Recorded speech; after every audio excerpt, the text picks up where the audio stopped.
வணக்கம் நண்பர்களே. நம்ம சேனல் பேரு ஒன் ஷாட் மூவி. நம்ம சேனலுக்கு யாரும் புதுசா வந்தீங்கன்னா சப்ஸ்கிரைப் பண்ணிட்டு வீடியோ பாருங்க. வணக்கம் ஃப்ரெண்ட்ஸ். நாம இன்னைக்கு ஒரு டிஃபரெண்டான கிரைம் த்ரில்லர் மூவி ரிவ்யூ தான் பார்க்க போறோம். ஆக்ஷன் கிங் அர்ஜுன் நடிச்சிருக்கக்கூடிய படம் தான் தீயவர் கொலை நடுங்க. படத்தோட ரிவ்யூ தான் பார்க்க போறோம். படத்தோட ஒன்லைன் என்னன்னா, படத்தோட ஸ்டார்டிங்லேயே ஜவாக் அப்படிங்கிற ஒரு ரைட்டர் கொடூரமான முறையில் கொலை செய்யப்படுறார். அவர் இறக்கிறதுக்கு முன்னாடி வரைக்கும் ஏதோ ஒரு சம்பவத்தினால அதிக டிப்ரெஷனாக இருந்ததாகவும், கடைசி ஒரு புத்தகத்தை எழுதிட்டு இருந்ததாகவும், அந்த புத்தகத்தோட அட்டையில் ஒரு வித்தியாசமான கழுகு படத்தையும் வரைஞ்சி வச்சிருக்காரு. இவர் ஏன் கொல்லப்படணும்? கடைசியாக இவர் எழுதின புத்தகத்தில் இருக்கிற விஷயங்கள் என்ன? இவரை தொடர்ந்து சென்னையில் ஒரு சில பேர் கொலை செய்யப்படுறாங்க.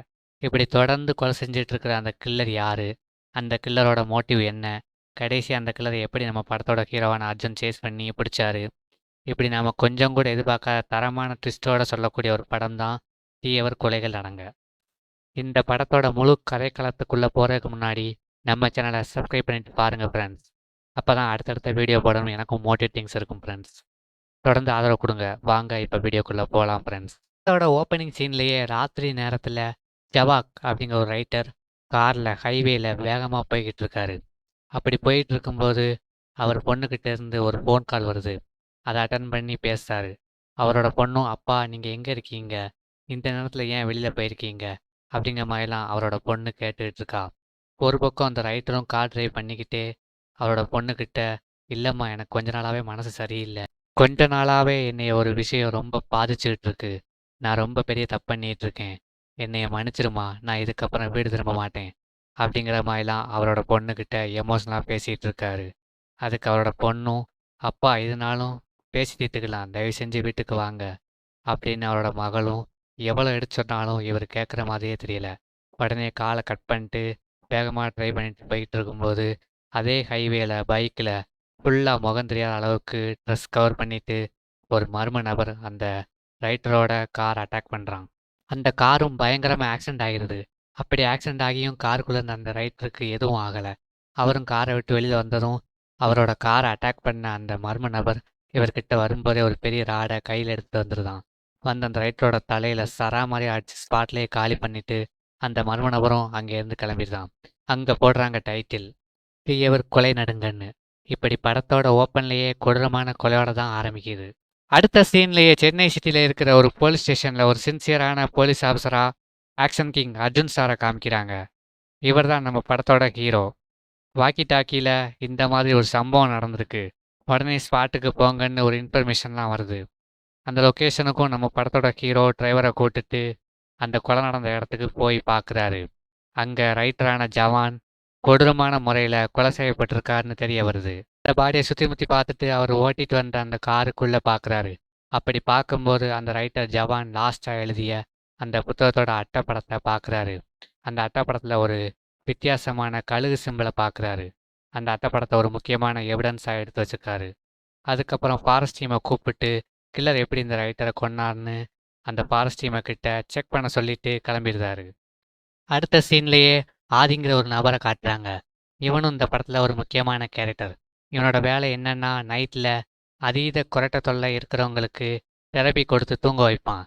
இப்படிப்பட்ட ஒரு வித்தியாசமான வேலையை தான் இந்த ஆதிங்கிறவன் செஞ்சுட்டு வார். அடுத்த சீன்லேயே ஒரு ஸ்கூலை காமிக்கிறாங்க. அந்த ஸ்கூலில் மீரான ஒரு டீச்சர் ஒர்க் பண்ணுறாங்க. அவங்க தான் நம்ம படத்தோட ஹீரோயின் ஐஸ்வர்யா ராஜேஷ். படத்தோட ஹீரோயினியான ஐஸ்வர்யா ராஜேஷ்க்கும் ஆதிங்கிறவனுக்கும் பழக்கம் ஏற்பட்டு நல்ல ஃப்ரெண்ட்ஷிப் மெயின்டைன் பண்ணாங்க. இப்படியே நாட்கள் நகருது. அடுத்த சீன்லேயே நம்ம ஹீரோ ஸ்டார்டிங்லேயே நடந்த ஜவான் ரைட்டரோட கொலையை பற்றி இன்வெஸ்டிகேட் பண்ணிட்டு இருக்காரு. அந்த ரைட்டரோட பொண்ணுக்கிட்ட இதை பற்றி நம்ம ஹீரோ விசாரிக்கிறாரு. அவரோட பொண்ணும் அங்கே நடந்த எல்லா விஷயத்தையும் ஹீரோ கிட்ட ஷேர் பண்ணுறா. அது மட்டும் இல்லாமல் கொஞ்ச நாளாகவே அவர் ரொம்ப டிஸ்டர்பன்ஸாக இருந்தார். கடைசி புத்தகத்தை ரொம்பவே சீக்கிரட்டாக மெயின்டைன் பண்ணிட்டு இருந்தார். அதுக்கு முன்னாடி வரைக்கும் எழுதின எல்லா புத்தகத்தையும் என்கிட்ட டிஸ்கஸ் பண்ணார். ஆனால் அவர் எழுதின இந்த கடைசி புத்தகத்தை மட்டும் என்கிட்ட டிஸ்கஸ் பண்ணலன்னு சொல்லிட்டு கிளம்பிடுதா. நம்ம படத்தோட ஹீரோவும் அந்த புத்தகத்தை பற்றி டீப்பாக அனலைஸ் பண்ண ஆரம்பிக்கிறாரு. அப்படி டீப்பாக அனலைஸ் பண்ணிட்டு இருக்கும்போது அவருக்கு பயங்கரமான ஷாக்கிங். காவேங்கிற பொண்ணு கொலையில் ஜவான் ரைட்டரும், கழுகு ஸ்டாச்சு உள்ள பில்டிங் ஓனர், செக்ரட்டரி, லாண்ட்ரிமேன் இப்படி 4 பேர் சேர்ந்து தான் அந்த பொண்ணை கொண்டிருக்காங்கன்னும், அவங்க 4 பேர்த்தையும் கொன்னது நம்ம படத்தோட ஹீரோயினியான ஐஸ்வர்யா ராஜேஷ் தான் கொண்டிருக்காங்கன்னு ஹீரோவுக்கு தெரிய வருது. ஜவான் கடைசியாக எழுதின கதை மூலமாக சில விஷயங்கள் ஆடியன்ஸான நமக்கு ஃப்ளாஷ்பேக் மூலமாக சொல்ல ஆரம்பிக்கிறாரு. இவங்க 4 பேரும் எதுக்காக அந்த காவேரிங்கிற பொண்ண கொலை செஞ்சாங்க, அந்த காரணத்தையும் இந்த ஃப்ளாஷ்பேக்லயே நமக்கு ரிவீல் பண்ண ஆரம்பிக்கிறாங்க. அந்த ஜவானுங்க ரைட்டரும், அந்த கழுகு ஸ்டாச்சு உள்ள பில்டிங் ஓனருமான இந்த பில்டிங்கில் ஸ்டே பண்ண வரும்போது, பொண்ணுங்கள கூட்டிட்டு வந்து தவறான செயல்ல ஈடுபட்டு வந்துட்டு இருக்காங்க. இவங்க 2 பேருக்கும் வர வேண்டிய கால்களும் வரல. கால் வரலைன்னா காசும் வராது.